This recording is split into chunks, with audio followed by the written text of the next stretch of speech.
In a decisive move that has ignited a firestorm of controversy, Arkansas Governor Sarah Huckabee Sanders has issued a bold proclamation, vehemently rejecting the implementation of new federal guidelines designed to safeguard the rights of transgender students within the nation's educational institutions. Standing firm against what she perceives as federal overreach, Sanders has positioned Arkansas alongside a cadre of Republican-led states defiantly opposing these new regulations. In a commanding display of executive authority, Sanders affixed her signature to an executive order, effectively declaring Arkansas's non-compliance with the federal mandate during a press conference held at the stately confines of the state capitol. Emphatically stating her position, she declared, "My message to Joe Biden and the federal government is we will not comply."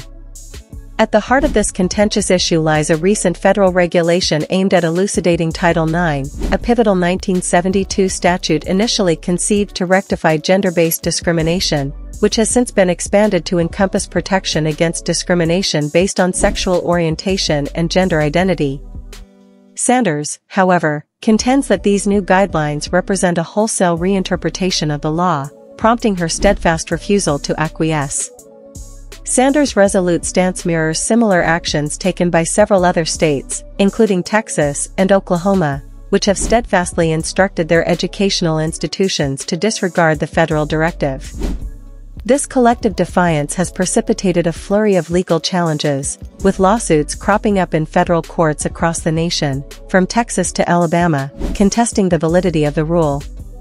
By fostering a landscape of legal discord, these states hope to procure an injunction that would effectively halt the enforcement of the regulations on a national scale. Arkansas's resistance to federal intervention is not a novel development, but rather the latest chapter in a broader saga of state-level efforts to curtail the rights of transgender individuals.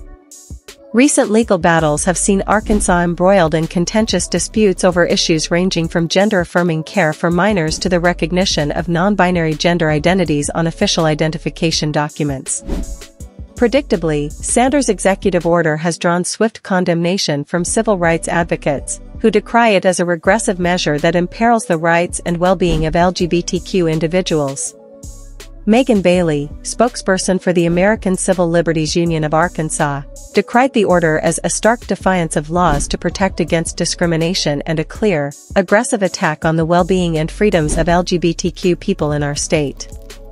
Despite mounting criticism and the specter of potential repercussions, Sanders remains undeterred in her resolve, vowing to pursue legal recourse should the state incur any financial penalties resulting from its refusal to comply with federal mandates.